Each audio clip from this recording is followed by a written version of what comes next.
é um texto que está em Mateus 12, 33 até o 37, que Jesus ele fala: ou fazei a árvore boa e o seu fruto bom, ou fazei a árvore má e o seu fruto mau, pois pelo fruto se conhece a árvore. Raça de víboras, como podeis vós dizer boas coisas sendo maus? Pois do que há em abundância no coração, disso fala a boca. O homem bom tira boas coisas do seu bom tesouro, e o homem mau do seu mau tesouro tira coisas más. Mas eu vos digo que de toda palavra frívola, que quer dizer palavra inútil, que os homens proferirem, hão de dar conta no juízo, pois pelas tuas palavras serás justificado, e pelas tuas palavras serás também condenado. Aí eu quero ler um outro versículo aqui, na sequência, que está em Mateus 13, mas que é o versículo a partir do 10, né? Acercando-se dele, os discípulos disseram-lhe: por que lhes falas por meio de parábolas?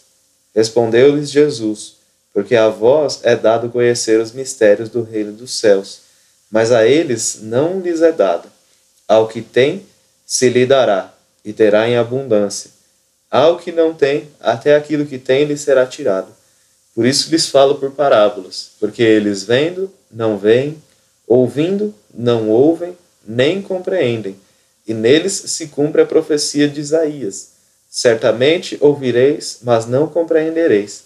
Certamente vereis, mas não percebereis. Pois o coração deste povo está endurecido, e ouviram de mau grado com seus ouvidos, e fecharam seus olhos para que não vejam com os olhos, ouçam com os ouvidos, compreendam com o coração, se convertam, e eu os cure. Então, esses poucos versículos aqui que eu li, mas é para falar de um negócio que Deus estava colocando no meu coração a respeito de uma grande mentira que está circulando na igreja brasileira. Na realidade, existem, assim, várias mentiras, né? Mas uma delas, que eu vou até chamar aqui, é a farsa do avivamento brasileiro. Então, existe uma companhia de falsos profetas e de falsas profecias que foram liberadas sobre o Brasil, dando conta de que o Brasil seria um país onde se daria início a um grande avivamento em nível mundial. Então os falsos profetas vieram para cá e eles falaram isso para a igreja brasileira, porque como a igreja brasileira não conhece o que é um avivamento, pelo menos não essa geração aqui que nós estamos, então eles acham que um avivamento ele é alguma coisa que vai de alguma forma promover o homem na igreja, ou o reino do homem na igreja.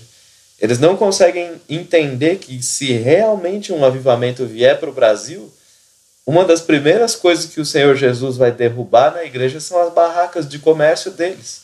Então quando você vê pessoas que estão envolvidas com teologia da prosperidade, que estão pregando dinheiro na igreja, que estão fazendo comércio dentro da igreja, quando você vê esse tipo de pessoa falando: olha, um grande avivamento virá a partir do Brasil e ele vai se espalhar por todo o mundo, logo você pode entender que eles não podem estar falando de um avivamento de santidade, nem de um avivamento de arrependimento, nem de um avivamento do Espírito Santo, porque será que eles não compreendem que se o avivamento vier, a primeira coisa que vai cair fora são as barracas deles, de comércio que eles estão montando dentro da igreja, né?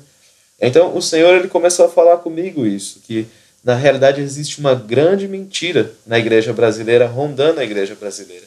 E é curioso que até se você vai para diferentes estados do Brasil, mas você começa a ver que se você for para Minas Gerais, vão dizer que o avivamento vem de lá.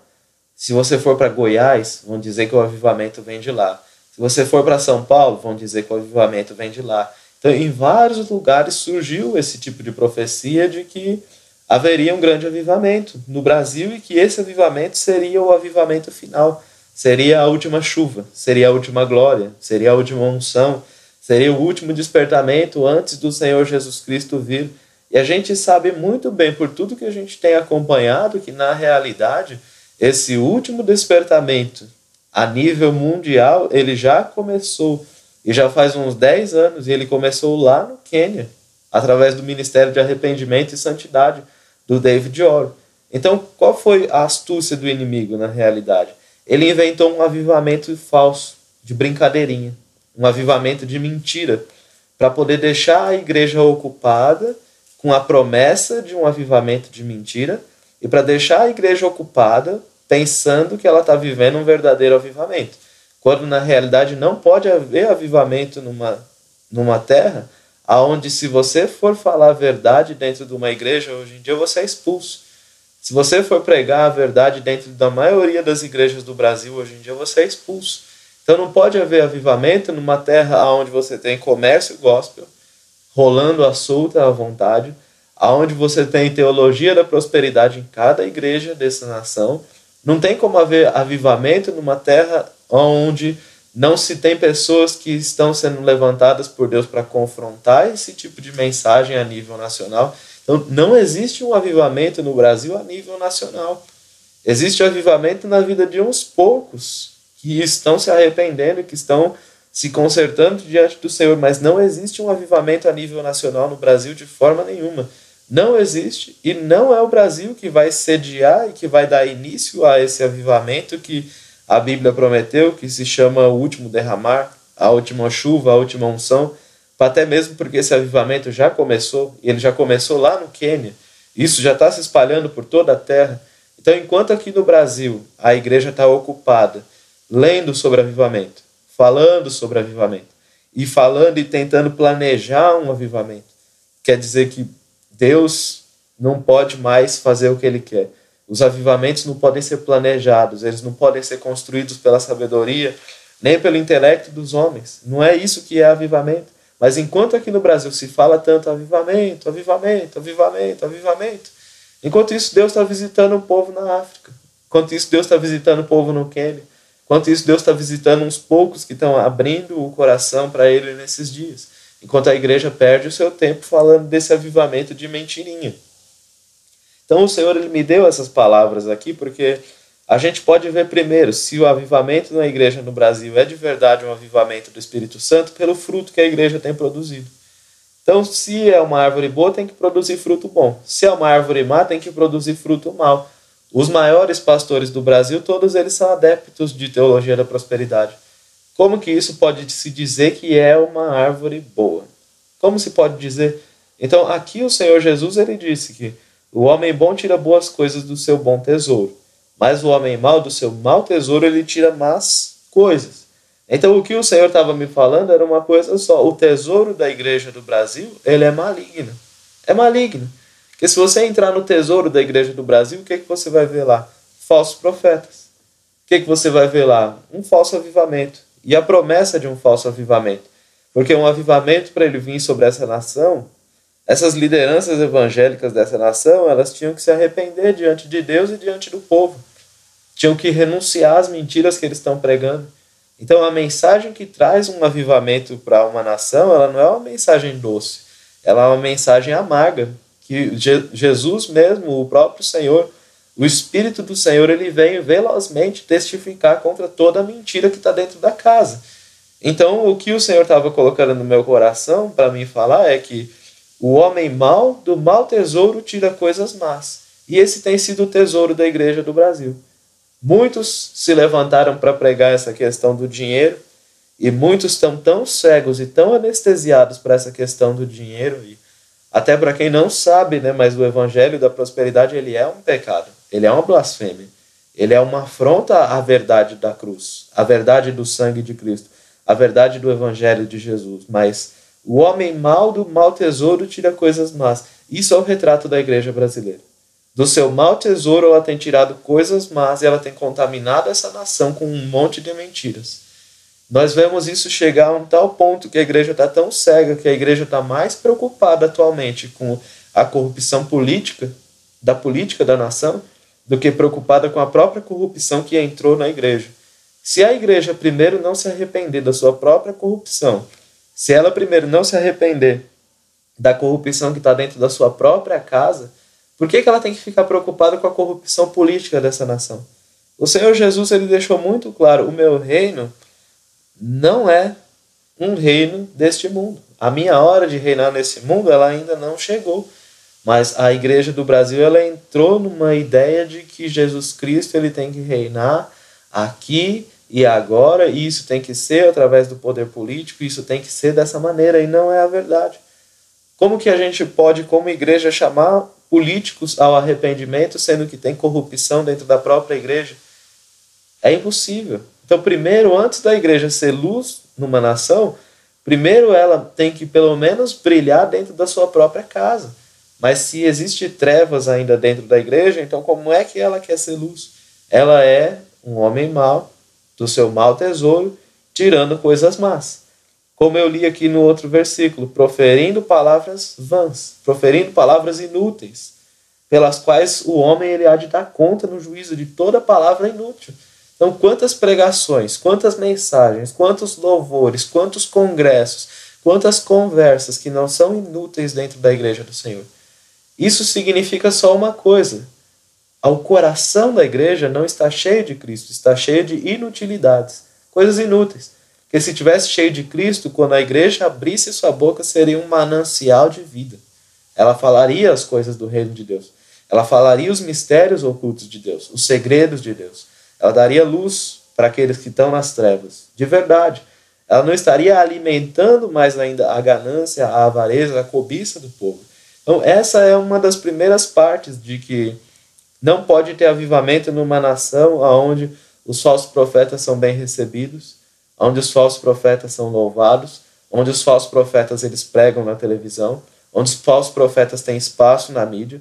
Hoje em dia, se você quiser ouvir a verdade do evangelho, você tem que ir para o teu quarto, fechar a tua porta e clamar ao teu Pai que está nos céus para que Ele envie o Espírito Santo sobre a sua vida, para que você possa começar a ser guiado em toda a verdade, em toda a justiça.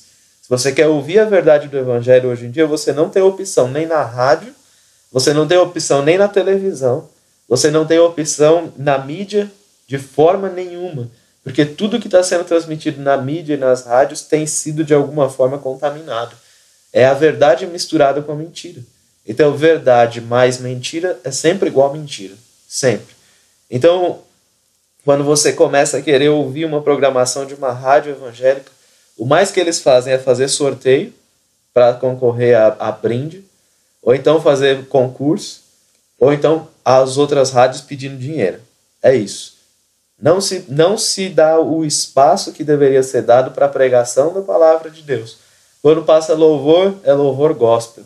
Aquelas coisas que são contaminadas, reprovadas. O Senhor ele me fez saber isso já tem um bom tempo, mas o que ele sente com relação aos louvores gospel? E é nojo. É só uma palavra, nojo. Porque ele não está sendo louvado. É uma falsa adoração. É uma imitação da adoração verdadeira que não tem nada de adoração. Muitos cantores, poucos adoradores. E o povo acaba comendo todas essas coisas. Por quê? Porque existe uma fome no Brasil. Existe uma fome e uma sede.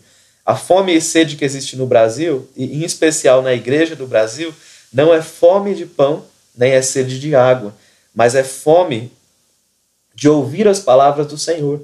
E essa fome, ela não é uma fome simplesmente no sentido bom, de que as pessoas estejam desejando a palavra, mas ela é uma fome num sentido mais crítico ainda, de que as pessoas estão desejando a palavra e a palavra não está lá. Então muitas pessoas ligam a televisão para ouvir uma pregação. Quando elas chegam lá, a palavra não está lá. Elas continuam com fome. Elas ligam uma rádio para ouvir uma pregação. Quando elas vão ouvir, não, a palavra ela não está lá.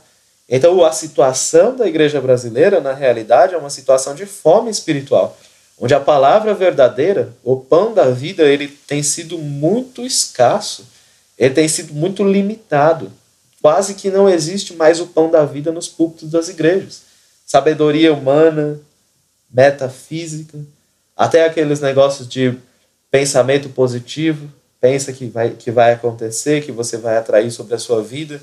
Várias dessas técnicas motivacionais, inspiracionais, psicológicas, várias dessas técnicas estão substituindo a pregação do arrependimento, a pregação da cruz, a pregação do sangue de Cristo, a pregação que o Senhor Jesus deixou para nós, que deveria ser a nossa grande bandeira, deveria ser isso daí. Porque a palavra de Deus ela tem sido escassa nas igrejas, de uma forma geral. Não apenas em uma ou outra, mas nós vemos muitos irmãos hoje em dia que eles estão cumprindo o livro de Amós 4 ao pé da risca. Eles vão de igreja em igreja procurando água para beber. Eles não encontram e nem assim eles não se convertem ao Senhor. Quer dizer que o Senhor mesmo ele provocou de que hoje em dia na igreja brasileira tem a falta da palavra verdadeira. E tudo isso é para ver se a gente se converte a Ele. Tudo isso é para ver se o povo para de ir de igreja em igreja e começa ali, ó, Mateus 6,6. Começa a buscar o Senhor no seu secreto e começa a se converter ao Senhor. E começa a buscar o Senhor de todo o coração e tem um encontro com Deus e começa a ser guiado pelo Espírito Santo de Deus. O Espírito Santo de Deus vai te guiar numa vida de santidade. Vai te guiar numa vida de crescente e de constante separação desse mundo. Separação do pecado que há nesse mundo. Para que quando o mundo possa olhar para a sua vida, ele possa enxergar que há algo diferente em você.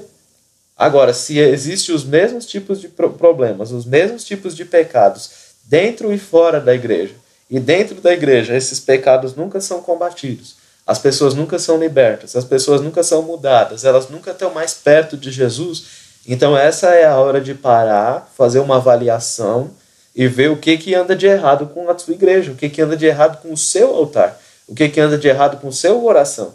E aí correr aos pés do Senhor, para que aí sim o Senhor mesmo possa vir e possa te limpar, possa vir e possa te instruir, possa vir e possa te curar. Então eu li essas palavras aqui somente para dizer isso. O Senhor está dizendo que existe uma grande mentira na igreja brasileira. E essa grande mentira é essa palavra chamada avivamento. A grande farsa do avivamento brasileiro. Hoje em dia a situação está tão triste que as pessoas pensam que um cantor gospel ir na Globo significa um avivamento. Significa que alguém está se rendendo a Jesus. Significa que alguém está se entregando a Jesus. Quando na realidade aquilo ali não tem nada a ver com Jesus. E quando o Senhor começa a abrir os seus olhos para essas coisas, se você for pregar isso que eu estou falando aqui agora, na maioria das igrejas do Brasil, você não vai ser bem visto. Pelo contrário, você acaba sendo expulso. E se eles estão expulsando os pregadores de justiça da igreja, isso significa que eles estão expulsando a verdade das igrejas. Isso significa que eles estão expulsando o Senhor Jesus das igrejas. Isso significa que eles estão expulsando o Espírito Santo das igrejas. E acaba se cumprindo na igreja brasileira, infelizmente, a palavra que o Senhor disse para a igreja de Laodiceia. Você diz que você é rica e que você não tem falta de nada, mas só que você não sabe que você é cega, desgraçada, miserável, pobre, cega e nua. O Senhor falou isso ao anjo da igreja de Laodiceia. E quando ele falou isso ao anjo da igreja de Laodiceia, logo você pode saber que ele está falando para toda a congregação da igreja de Laodiceia. Então, fome não de pão, sede não de água, mas sim de ouvir as palavras do Senhor. E por causa de não ter a palavra do Senhor, as pessoas estão desmaiando. Elas estão morrendo, sucumbindo diante do pecado, diante da maldição deste mundo, diante dos tesouros, dos prazeres, dos afazeres desse mundo. Elas estão sucumbindo diante de todas essas coisas, elas estão morrendo. A igreja brasileira, de uma forma geral, se você for olhar para ela realmente não tem carestia, ela não tem falta. Ela não tem falta de pão, quer dizer, ela não tem falta de provisão material, ela não tem sede de água, ela não tem falta de água. Isso de uma forma geral. A igreja brasileira, de uma forma geral, ela tem o suficiente para comer, ela tem o suficiente para beber, ela tem o suficiente para vestir, e ela tem mais do que o suficiente ainda para ela poder suprir suas necessidades básicas. Se houvesse falta de dinheiro na igreja brasileira, jamais teria tantas horas de programação na televisão, nas rádios, jamais teria tanto material impresso, jamais teria tantos templos abertos pagando tanto aluguel. Então, a falta da igreja brasileira não é de pão, nem de água, não é de dinheiro, não é de provisão material, mas é da própria palavra de Deus. Deveria ser o alimento da igreja e aquilo que está mais em falta. Como pode haver avivamento quando a própria palavra de Deus está em falta? E aí surgiram algumas pessoas que começaram a se levantar contra o evangelho da prosperidade muitas delas até no meio da igreja, que eles chamam de igreja reformada, da teologia reformada. O grande problema da maioria das pessoas de igrejas de teologia reformada é que eles ficam debatendo muitas coisas. Eles ficam debatendo muita teologia, muita filosofia, e eles buscam pouca revelação do alto. Existem coisas que não podem ser explicadas se você olhar para a história da igreja simplesmente. Existem coisas que Deus está falando hoje para nós, com relação a isso que o Senhor Jesus escreveu, isso que os apóstolos profetizaram. Um dos maiores problemas das igrejas de teologia reformada é que eles ficam debatendo se, por exemplo, os dons espirituais são para hoje em dia ou se eles já cessaram. Eles ficam debatendo quais são os dons espirituais que ainda hoje em dia eles são válidos. Então, as igrejas, de uma forma geral, pentecostais de um lado, elas começaram a abrir muito espaço para falsos dons, falsas profecias, falsos sinais, falsos prodígios, muitas mentiras. Do outro lado, as igrejas de teologia reformada que começaram a falar contra a teologia da prosperidade, por outro lado, elas começaram a introduzir no coração de muita gente, e eu conheço pessoas desse tipo, mas começaram a introduzir no coração das pessoas uma doutrina de que os dons espirituais cessaram. Isso é uma doutrina de demônios. Eu não tenho outra palavra para se referir a isso, porque foi a forma que o Senhor, Ele me chamou. Não é, eu poderia dizer, é um equívoco teológico. Não, não é um equívoco teológico. Quando o Senhor me falou sobre essa doutrina de que os dons espirituais cessaram, Ele se referiu para mim a essa doutrina como doutrina de demônios. Então, como que alguém que não acredita que os dons espirituais valem até hoje, como que esse alguém pode estar capacitado e habilitado para ser um defensor da fé? Para ser alguém que pode, de alguma forma, desmascarar a teologia da prosperidade? Então, o que acontece hoje em dia na igreja do Brasil é que a gente vê uma briga de cegos. Uma briga de cegos. Um cego brigando com outro cego. Sendo que, na realidade, o Senhor gostaria que a igreja inteira caísse de joelhos, colocasse a sua boca no pó, para ver, então, se de alguma forma haveria esperança. Porém, de alguma forma, nesses dias também, o Senhor está fazendo uma coisa muito grandiosa. Mas é que Ele está juntando, e está permitindo que um pequeno rebanho, um pequeno remanescente da igreja brasileira, Ele está permitindo que um pequeno povo que quer sair fora de toda essa corrupção que está generalizada na igreja brasileira, mas Ele está permitindo que esse pequeno povo, já que eles não têm espaço, às vezes, para congregar num templo, numa igreja que várias delas, a maioria delas, na realidade, para não dizer todas, mas a maioria delas está contaminada com alguma forma de contaminação, mas esse povo tem encontrado um refúgio para poder adorar o Senhor com liberdade, crescer em santificação, ser ensinado pelo Senhor, adorando nos seus lares, adorando nas suas casas, adorando nas suas residências, adorando em lugares menores, em grupos menores, e o Senhor tem permitido isso, e eu dou glórias a Deus por isso, mas Ele tem permitido que alguns desses grupos se conheçam, alguns pastores de igrejas menores, que estão vendo toda a corrupção que está acontecendo hoje em dia e que eles não querem aceitar isso. Então, o Senhor está permitindo que pouquinho a pouquinho que essas pessoas elas se conheçam, que elas entrem em contato, que elas conversem entre si e que elas possam falar das coisas que são as coisas do reino de Deus. Então, os dias de hoje são dias em que o que tem se lhe dará e ele terá em abundância. Porém, aquele que não tem a palavra de Deus, até aquilo que tem lhe será tirado. A tendência é que a apostasia da igreja ela fique cada vez pior, e a tendência é que aqueles que estão sendo santos também se santifiquem cada vez mais. Então a hora agora é a hora de focar em Jesus, aperfeiçoar a santificação, aperfeiçoar justiça e excelência. É a hora da fé no Senhor Jesus, é a hora da fé no sacrifício dele, é a hora de nós trazermos sempre à memória o que Ele fez por nós. É a hora de não se esquecer do que Ele fez por nós. É a hora de sair fora dessas falsas profecias, sair fora desses falsos profetas, sair fora dessa mentira tremenda de que o Brasil sofrerá um avivamento que se espalhará por todo o mundo, porque Deus já está visitando nações.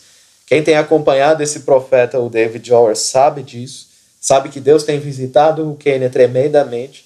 Então é hora de nós pararmos de ficar falando avivamento, avivamento, avivamento, e começarmos a se converter ao Senhor e a buscar ao Senhor e parar de crer nas mentiras que esses falsos profetas vêm contar na igreja, parar de levarmos em consideração o título que os homens carregam, parar de levar em consideração quantos anos de ministério que eles têm, o tamanho da igreja deles, e nós começarmos a considerar novamente nos nossos corações aquele que morreu por nós pendurado numa cruz e que ressuscitou ao terceiro dia. O Senhor ele estava me dando essas palavras, como a igreja brasileira tem ouvido de mau grado a palavra do Senhor. O Senhor não pode ainda falar muitas coisas para a igreja que ele gostaria de falar.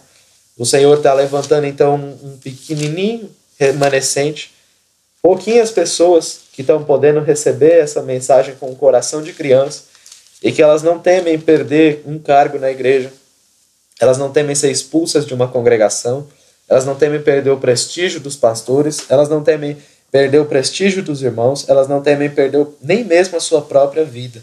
Porque essa mensagem ela é uma mensagem de confrontamento mesmo. Ela é para ser amarga, ela é para confrontar, ela é para chacoalhar tudo que pode ser chacoalhado, para que alguns poucos ali possam tomar o aviso e possam acordar. Aqui no Isaías 29 o Senhor fala isso. 29, 13. Diz o Senhor: este povo se aproxima de mim com sua boca, e com seus lábios me honra, mas o seu coração está longe de mim. Seu temor para comigo consiste só em mandamentos de homens, em coisa aprendida por rotina.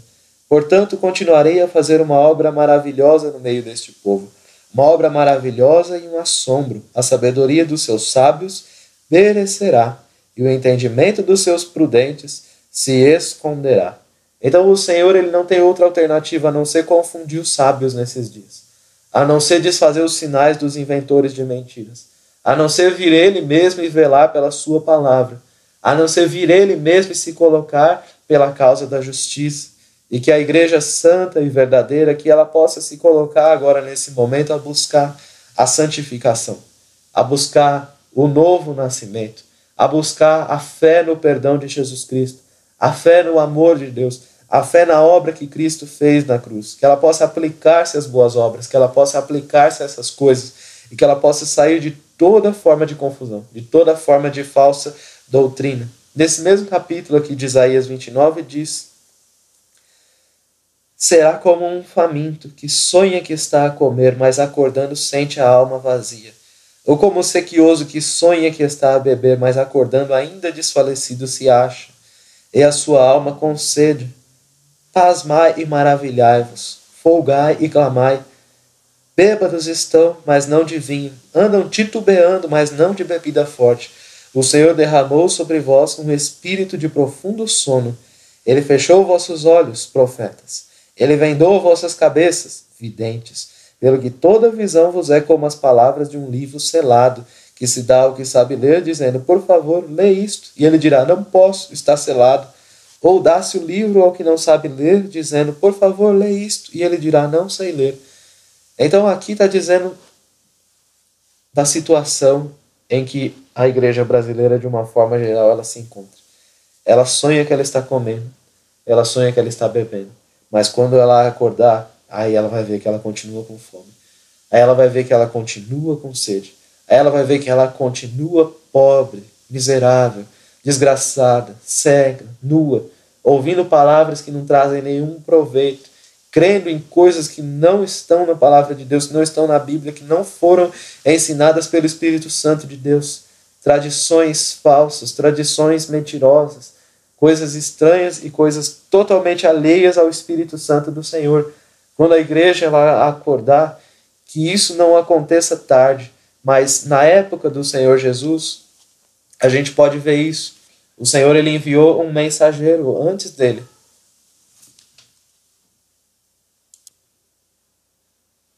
O Senhor enviou João Batista. João Batista foi adiante do Senhor no espírito, na virtude de Elias, para preparar o caminho para o Senhor. E a gente vê que João Batista ele era de família sacerdotal. Porém, o Senhor Jesus não deixou que João Batista crescesse lá no templo, junto com os sacerdotes. O Senhor, quando ele foi levantar João Batista para dar aquele grande grito de arrependimento naqueles dias, e pregar o batismo do arrependimento para preparar o caminho para o Senhor, o Senhor permitiu que João Batista crescesse e se fortalecesse em espírito, porém nos desertos, quer dizer, longe da influência daquele povo contaminado, aquele povo contagioso, aquele sacerdócio caído, aquele sacerdócio corrompido. Então João Batista, durante 30 anos, ele esteve nos desertos crescendo, fora da contaminação daqueles dias.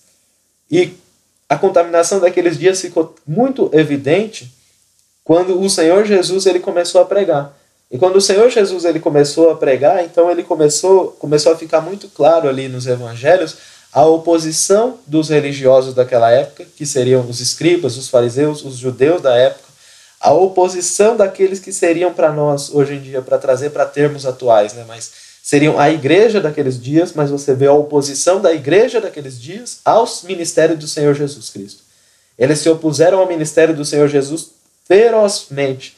Eles eram sacerdotes, eles conheciam a lei, eles estavam assentados na cadeira de Moisés, eles deveriam ensinar o povo a discernir entre o santo e o profano, eles deveriam ensinar ao povo o caminho que eles deveriam ir. Porém, o Senhor Jesus, quando falou deles, falou: olha, ai de vocês, escribas e fariseus hipócritas, porque vocês tomaram a chave da ciência para vocês mesmos.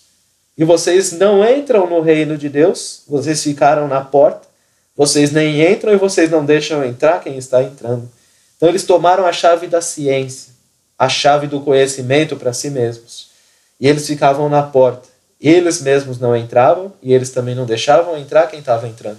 Mas para o Senhor isso nunca foi um obstáculo, nunca foi um problema, porque a partir do momento que o Senhor começou a pregar para eles, eles começaram a rejeitar, o Senhor olhava para eles e falava: vós tendes por pai ao diabo, porque vocês querem fazer a vontade do seu pai, que é o diabo. Eu sei que vocês não têm o amor de Deus no coração de vocês, porque eu falo e vocês não entendem. Então o Senhor Jesus estava querendo dizer: olha, sabe por que vocês não entendem o que eu falo? Porque o pai de vocês é Satanás. E porque vocês não têm o amor de Deus no coração de vocês. E porque vocês não têm o amor de Deus no coração de vocês, por isso que vocês querem me matar, vocês me odeiam. E eles, secretamente, eles queriam matar o Senhor Jesus. Eles tinham planos de matar o Senhor Jesus secretamente, ainda que a lei de Moisés dissesse: não matarás. Então o Senhor Jesus, ele testificava a verdade que ele tinha ouvido diante do Pai, e ele chegou ao ponto de dizer: eu sou a própria verdade. Eles que estavam ali tomando a chave da ciência como se fossem guardiões da lei, mas a própria lei dizia: não matarás, e eles no coração deles queriam matar o Senhor Jesus. Tudo isso para cumprir a escritura que diz: odiaram-me sem motivo. Odiaram ao Senhor Jesus sem motivo. Então, quando o Senhor Jesus viu que aquele sacerdócio ele estava caído, corrompido, e não queria se arrepender e não queria mudar, o Senhor não teve outra escolha a não ser levantar para si um outro sacerdócio, um novo sacerdócio. E aí a gente começa a ver o Senhor Jesus chamando os apóstolos dele. Ele chega para Pedro, para João, eles estavam pescando, e o Senhor vem, chega para eles e fala: segue-me. Chega para Tiago, para João: segue-me. Chega para outro homem, cobrador de impostos, Mateus: segue-me. E ele começou a comer com as prostitutas, com os ladrões, e os ladrões e as prostitutas começaram a deixar de ser ladrões, e as prostitutas começaram a deixar de ser prostitutas. As mulheres adúlteras começaram a deixar de ser adúlteras. E o Senhor começou a comer com todo esse povo que antes os sacerdotes estavam lá desprezando, que antes os sacerdotes estavam lá falando: olha, esse povo não tem jeito não, esse povo é pecador mesmo, esse povo, a única coisa que resta para eles é o inferno. Mas quando o Senhor Jesus ele se manifestou um poder real, então aquele povo que antes aquele sacerdócio caído estava condenando, aquele mesmo povo começou a ser salvo. E aquele mesmo povo começou a correr atrás do Senhor Jesus. E aquele mesmo povo começou a andar atrás do Senhor Jesus. Isso prova que aquelas pessoas não se convertiam, não era porque elas não amavam ao Senhor, mas era porque elas estavam rejeitando aquele sacerdócio caído daqueles dias também no seu coração. Elas viviam nos seus pecados ainda porque elas ainda não tinham encontrado o poder verdadeiro. Não é que elas estavam rejeitando Jesus, é que elas estavam rejeitando os pregadores de prosperidade daqueles dias. Aqueles pregadores se colocavam na frente de Jesus, não deixavam aquelas pessoas chegarem até Jesus. Jesus não teve problema nenhum, porque ele simplesmente pulou eles, passou de largo deles, passou. Como aqueles sumos sacerdotes, escribas, fariseus, todos eles de linhagem sacerdotal, como eles não quiseram fazer o que Deus quis, como eles não quiseram dar glória a Deus, o Senhor Jesus então começou a levantar um novo sacerdócio. Ele foi atrás de pescadores, ele foi atrás de cobradores de impostos, ele foi atrás de ladrões, ele foi atrás de prostitutas, ele não foi atrás de sacerdotes, num primeiro momento, mas ele não foi atrás daquilo que hoje em dia poderia se dizer, se os pastores hoje em dia, que estão aí tomando a chave da ciência para si, estão na porta do reino, não entram e não deixam ninguém entrar, se hoje eles não quiserem se arrepender, se hoje eles não quiserem dar glória a Deus, se hoje eles não quiserem fazer aquilo para o que eles forem chamados, não tem problema, o Senhor pula eles. E o Senhor começa a chamar algumas pessoas que não são pastores, algumas pessoas que não têm curso de teologia, algumas pessoas que não têm diploma de doutor em divindades, algumas pessoas que nunca estudaram numa escola bíblica dominical, algumas pessoas que às vezes nunca frequentaram uma igreja. E o Senhor começa a chamar essas pessoas. E quando o Senhor falar para essas pessoas, segue-me, elas vão seguir. E quando o Senhor falar, faz, elas vão fazer. E quando o Senhor falar, vai, elas vão ir. E quando o Senhor falar, fica, elas vão ficar. E aí o Senhor começa a levantar um novo sacerdócio totalmente obediente. E ele começa a pular o sacerdócio que está aí. E ele deixa de falar com esse povo todo que está aí hoje em dia, na mídia, na televisão, e os seus clones que estão dentro das igrejas. E ele começa a falar com outras pessoas que são mais simples, que são pequenas, que são humildes, que estão crescendo nos desertos. E quando se for ver, acontece a mesma coisa que aconteceu nos dias de Samuel. Eli era o sacerdote na época de Samuel. Samuel nasceu e Deus começou a falar com a criança e deixou de lado o sacerdote. E daqui a pouco Deus já não falava mais de jeito nenhum com o sacerdote, só falava com o menino Samuel. E daqui a pouco Samuel era quem estava guiando a nação. E aquele sacerdote, Eli, morreu. Ele e toda a sua casa. Então o Senhor Jesus já fez isso. Ele repetiu isso algumas vezes na história. E hoje em dia não é muito difícil de ele fazer a mesma coisa. Então, o que eu queria dizer é isso. Existe uma farsa no Brasil, uma mentira de que existe um avivamento no Brasil. Uma mentira de que virá um avivamento para o Brasil e que isso vai ser o avivamento mundial.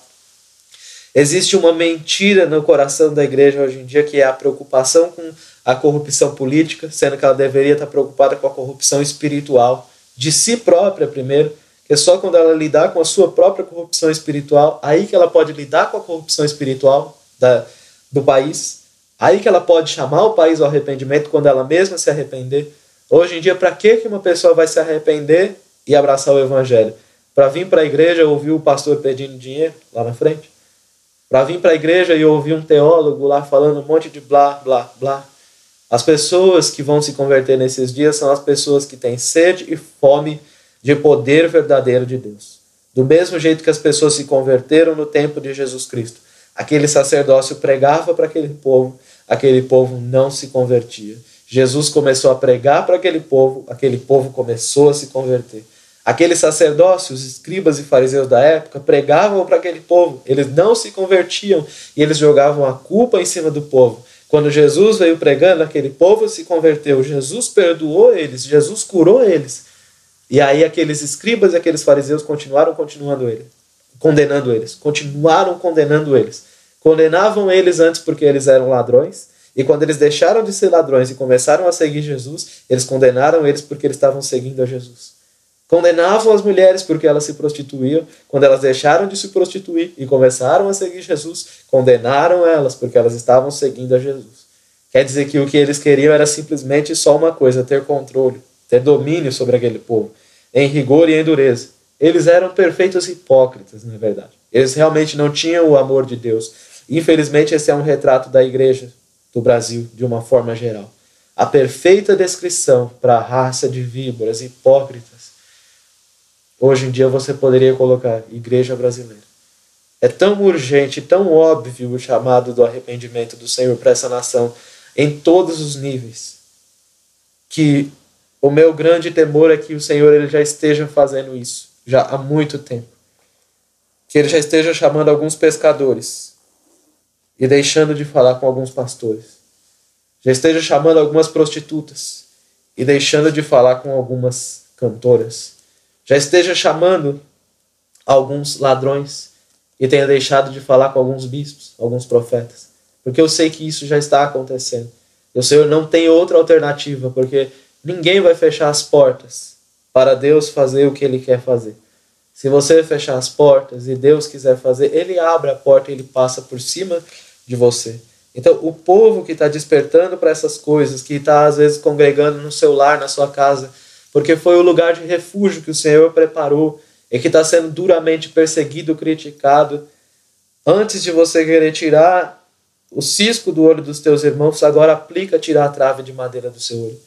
Aplique-se a adorar o Senhor, a amar o Senhor, a buscar o Senhor, a se santificar, a ser humilde, a ser quebrantado, a ser sincero. Aplique seu coração a buscar as coisas que são do alto e não mais as que são da terra. Fuja de debates, fuja de notícias. Certas notícias Deus não te permite ver, Deus nem quer que você veja. Fuja de certos canais no YouTube. Fuja de certas pregações. Fuja de tudo aquilo que causa escândalo, porque a gente não tem motivo para estar com fome e sede da palavra de Deus, porque ainda hoje o Senhor está perto, ainda hoje o pão da vida ele está sendo dado de graça. Basta fazer aquilo que o Senhor Jesus disse. Se alguém tem sede, se alguém tem fome, venha a mim, coma e beba, totalmente de graça. A igreja tem pecado muito por não conhecer o poder de Deus, não conhecer a autoridade de Cristo para libertar do pecado, não conhecer a autoridade de Cristo para transformar o coração, não conhecer a autoridade de Cristo para te fazer andar em alturas tão altas que você jamais imaginou. São dias que a gente tem que ser ousado em chegar perto do Senhor, em andar próximo com Ele, em buscá-lo de todo o coração, em amá-lo, em se entregá-lo, em confiar nele. São dias de que a gente tem que ter ousadia de se achegar ao Senhor e saber dizer não para a igreja. Saber, infelizmente, mas saber dizer não à corrupção da igreja. Saber entender que nem todo que se diz pastor de verdade é um pastor. Nem todo que se diz irmão de verdade é um irmão. Nem todo que diz assim diz o Senhor realmente é porque o Senhor falou. E começar a dar mais crédito ao que o Espírito Santo de Deus ele fala. Não podemos esfriar de forma nenhuma nesses dias. Eu sei de uma coisa, o arrependimento ele traz cura. O arrependimento ele traz conserto. Eu sei que esse conserto ele é gradual, ele é progressivo. Mas a igreja nesses dias não pode fugir da cruz. Porque o apóstolo Paulo disse, os que são de Cristo Jesus crucificaram a sua carne com as suas paixões. Crucificaram a sua carne com as suas paixões. Morreram para si mesmos. Renunciaram à sua própria vida. Renunciaram-se a si mesmos. Para poder receber uma vida nova do Senhor Jesus. Uma vida nova do Espírito Santo de Deus. Então, é dia de andar em novidade de vida. É dia de andar numa vida nova no poder do Espírito Santo. É dia de não negar nada ao Senhor. É dia de não reter nada ao Senhor. Eu vejo isso. Às vezes eu não entendo, mas eu creio que o Senhor é poderoso para despertar. Mas como uma pessoa pode ter sido lavada e remida no sangue do Senhor Jesus, no sangue do Cordeiro, e ela não se sensibiliza de jogar um jogo de videogame? Existe um jogo de videogame que ele é muito famoso no meio, até mesmo, infelizmente, da igreja dos cristãos, que se chama GTA. Traduzindo o nome desse jogo significa grande roubo de automóveis. Uma pessoa que diz que nasceu de novo, que diz que está abraçando arrependimento e santidade, ela não se incomoda mais de perder tempo jogando um videogame estúpido. Um jogo estúpido. Que quem veio para roubar, matar e destruir é o diabo. E o jogo é grande roubo de carros. Eu não consigo entender. A pessoa que diz que nasceu de novo, ela consegue fixar os olhos dela numa novela. Não consigo entender. Não consigo entender. Não tem como isso daí não passa mais na minha mente, no meu coração. Então, se você já ressuscitou com Cristo, busque as coisas que são do alto. Pense só nas coisas que são do alto e não nas que são da terra. Essas coisas, essas pequenas distrações, elas estão tirando. Na verdade, para mim, hoje em dia, eu não considero isso uma pequena distração. Eu considero isso uma tremenda distração. Mas essas distrações todas, elas estão tirando o povo de Deus de Jesus, estão roubando o povo de Deus de Jesus. Mulheres que são preocupadas com a sua beleza exterior, são preocupadas ainda, tem complexo, que acha que está feio, que acha que está magra, que acha que está gorda, que acha que tem barriga. Tantas coisas dessas que o sangue de Jesus pode nos libertar.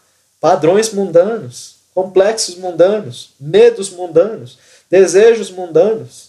Tudo isso vai ficar nessa terra, tudo isso vai morrer. Tudo isso é concupiscência da carne, concupiscência dos olhos, soberba da vida. Nós deveríamos já estar aplicando no nosso coração só a vida do Espírito.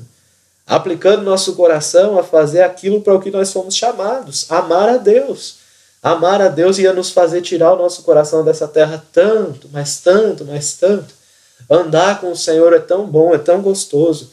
Você começa a crescer, você começa a mudar, você começa a vencer a tua carne.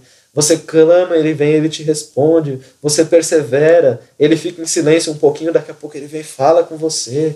E você começa a conhecer mais e mais o Senhor, e ele vai te transformando de glória em glória, até você um dia chegar à estatura perfeita de Cristo. É tão bom andar com o Senhor, mas a gente tem que aplainar o caminho do Senhor, tirar os tropeços da maldade do meio do povo. Então, a gente precisa varrer esse caminho, tirar fora esses jogos, tirar fora certas palavreados, certas brincadeiras, certos sentimentos, certas conversas, certos tudo, certos olhares, certas roupas, certas coisas que não condizem mais com a imagem e com a semelhança de Cristo. E à medida que o Espírito Santo puder atuar na igreja em plenitude, essas coisas vão saindo, elas vão saindo.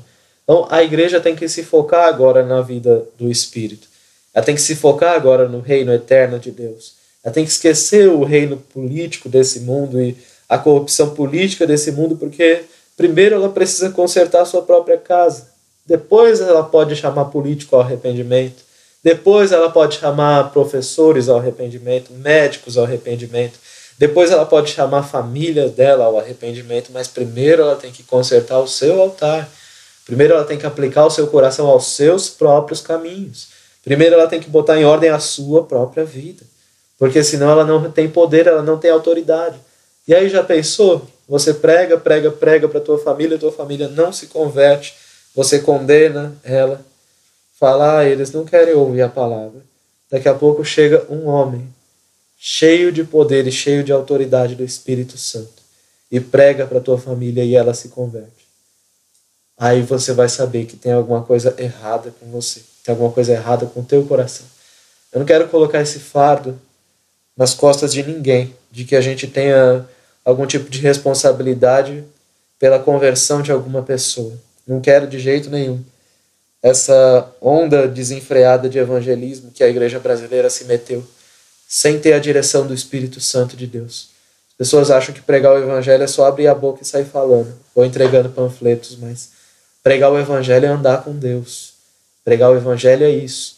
A gente sabe muito bem da responsabilidade individual que cada um tem sobre a sua própria vida. Então você pode ser que você viva uma vida piedosa como a vida de Estevão. Ao invés de eles se converterem, eles vão te apedrejar. Isso pode acontecer. Nem sempre que você prega para uma pessoa e ela não se converte, isso significa que há algo errado na sua vida. Mas preste atenção ao contexto da mensagem que está sendo trazida aqui. O contexto dessa mensagem que está sendo trazida aqui é justamente que há algo errado, há um mau tesouro dentro da igreja do Brasil. Do seu mau tesouro, a igreja brasileira tem tirado coisas más. Ela tem dado frutos maus, porque ela é uma árvore má. Frutos de mentira, frutos de avareza, frutos de ganância, frutos de comércio. A gente caiu tanto que a gente acha até normal, se você for fazer uma conferência, você acha normal ter que pagar para entrar. Você acha normal hoje em dia. Se você for fazer uma conferência, as pessoas te escrevem perguntando quanto que é para entrar. Isso só revela a que ponto que nós chegamos, em que a gente aceita agora pagar para ouvir o evangelho. A gente aceita. E a gente cria um monte de doutrinas para poder dar desculpa de que isso daí está certo. Então, não existe avivamento na igreja brasileira de forma nenhuma. A não ser uns poucos pequenos que estão experimentando a presença de Deus em nível individual. Isso daí é uma coisa que não pode ser negada e que não pode ser tirada. E se qualquer pessoa tem profetizado coisas diferentes disso e contrárias a isso, que seja anátema. porque é um outro evangelho que tem sido pregado no Brasil. Isso eu tenho uma certeza absoluta, porque o Senhor me revelou isso há anos atrás, no momento que eu não tinha condições nem sabedoria bíblica para explicar os erros da igreja, mas eu acreditava realmente que todo mundo que estava ali dentro estava pregando a palavra de Deus corretamente, e de repente o Senhor veio e me visitou e me mostrou que o evangelho pregado no Brasil é outro evangelho. O que a população brasileira conhece é outro evangelho, não é o evangelho de poder de Jesus Cristo, não é. É outro evangelho. Então como pode haver avivamento numa nação dessa em que o Senhor está falando, olha, o evangelho da mídia, o evangelho da igreja, não é o meu evangelho, é outro evangelho. Isso quer dizer que nessa nação há fome, há sede, não de pão, porque a igreja não precisa de mais dinheiro, a igreja não precisa de mais provisão material. A fome, a sede da palavra de Deus, a escassez da palavra de Deus, a contaminação, há fermento na casa do Senhor, há trevas na casa do Senhor, há um monte de coisas que é a hora de a gente falar, olha, agora é a hora da gente parar e voltar para o Senhor. Antes que seja tarde, antes que o fim chegue de uma vez por todas, antes que muitos chorem e que muitos lamentem. Na época do Senhor Jesus, ele não teve outra escolha, já que os sacerdotes no templo não queriam, já que os sumos sacerdotes não queriam, os escribas, os fariseus não queriam, o Senhor não teve outra escolha. Ele teve que chamar pessoas que não eram sacerdotes, ele teve que chamar pescadores, teve que chamar cobradores de impostos, teve que chamar ladrões, teve que chamar prostitutas, para que eles agora pudessem se tornar ministros do Senhor e pudessem carregar o fogo da vida verdadeira, pudessem carregar a aliança do Senhor, pudessem ministrar no poder do sangue, pudessem ministrar o sangue de Cristo no poder do sangue de Cristo, ministrar santidade dentro do santo dos santos. O Senhor teve que levantar outros sacerdotes. E é isso que eu estou vendo acontecer em vários lugares. A mesma coisa, exatamente a mesma coisa. A história toda se repetindo. E, infelizmente, mas ao que parece, uma geração inteira se perdendo. O chamado para o arrependimento, ele é óbvio, então. Acho que eu falei até mais do que eu pretendia. Mas a mensagem é a farsa do avivamento na igreja brasileira. Não há avivamento quando as pessoas estão cantando louvor para ganhar troféu. Não há avivamento. Não há avivamento quando há mágoas, falta de perdão. Não há avivamento. Não há. No Brasil não há. No Brasil a palavra é Ezequiel 37. Vale de ossos secos. Essa é a palavra. Não é outra palavra. Não tem vida aqui. Não tem vida fluindo aqui. De jeito nenhum. Não tem. As palavras não geram vida, elas geram morte. Elas não geram santidade, elas geram amor a esse mundo, amor ao dinheiro. E as pessoas ainda dizem, não toque nos ungidos de Deus. Ungidos para quê? Para pregar prosperidade terrena, para pregar mentira, para pregar falsidade, para dizer que dom espiritual não é mais para hoje em dia, para que quando Deus levantasse um profeta na igreja para chamar ela ao arrependimento, então a igreja não ouvisse. Isso é você ser um ministro de Deus? Pregar em igrejas com diplomacia? Não pregar coisas que vão confrontar demais o povo? Não falar privar o povo da verdade? Não. Isso não é definitivamente, nem nunca foi avivamento. E não será avivamento até que as pessoas possam se arrepender publicamente dos seus erros. Não será. Não será. Até que os líderes possam chegar nos púlpitos das igrejas e dizer, olha, eu estava pregando isso, está errado, me arrependo. Me perdoem, meus irmãos. E ali a igreja começar a clamar, o Senhor começar a chorar, o Senhor e retornar ao Senhor. E aí o Senhor encher aquele povo do Espírito Santo e começar a guiar eles na verdade, começar a guiar eles na justiça. Eu sei que isso é um sonho para alguns. Eu creio que Deus é poderoso de fazer essas coisas. Eu creio que há pessoas que podem se arrepender ainda nesses dias. Eu fui uma delas. E se o Senhor pôde me trazer ao arrependimento, Ele pode trazer então qualquer um. Eu experimentei isso na minha vida. Eu não estou falando então de algo que eu não experimentei. Mas eu acredito que era isso daí que eu queria falar. Em nome de Jesus.